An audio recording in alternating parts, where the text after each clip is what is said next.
నీ దగ్గర అపారమైన టాలెంట్ ఉండొచ్చు, నువ్వు చాలా గొప్పవాడు అయి ఉండొచ్చు. కానీ నీ పక్కన ఉన్న నీ ఫ్రెండ్ చెడ్డవాడైతే నీ నాశనాన్ని ఎవడో ఆపలేడు. మహాభారతంలో వీరుడు దాత అయిన కర్ణుడి జీవితం మన ప్రజెంట్ జనరేషన్ కి నేర్పే మోస్ట్ పవర్ఫుల్ లెసన్ ఇదే. కర్ణుడు సామాన్యుడు కాదు, అర్జునుడిని సైతం ఓడించగల మహాబలవంతుడు, కవచకుండలాన్లే దానం చేసిన పరమదాత.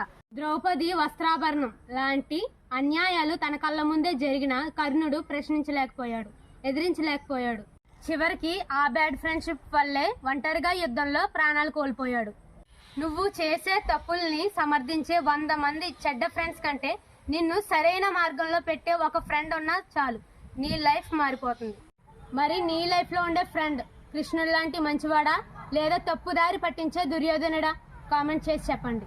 నీ దగ్గర అపారమైన టాలెంట్ ఉండొచ్చు, నువ్వు చాలా గొప్పవాడు అయి ఉండొచ్చు. కానీ నీ పక్కన ఉన్న నీ ఫ్రెండ్ చెడ్డవాడైతే నీ నాశనాన్ని ఎవడో ఆపలేడు. మహాభారతంలో వీరుడు దాత అయిన కర్ణుడి జీవితం మన ప్రజెంట్ జనరేషన్ కి నేర్పే మోస్ట్ పవర్ఫుల్ లెసన్ ఇదే. కర్ణుడు సామాన్యుడు కాదు, అర్జునుడిని సైతం ఓడించగల మహాబలవంతుడు, కవచకుండలాన్లే దానం చేసిన పరమదాత.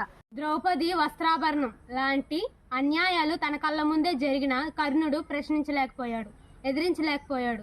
చివరికి ఆ బ్యాడ్ ఫ్రెండ్షిప్ వల్లే ఒంటరిగా యుద్ధంలో ప్రాణాలు కోల్పోయాడు.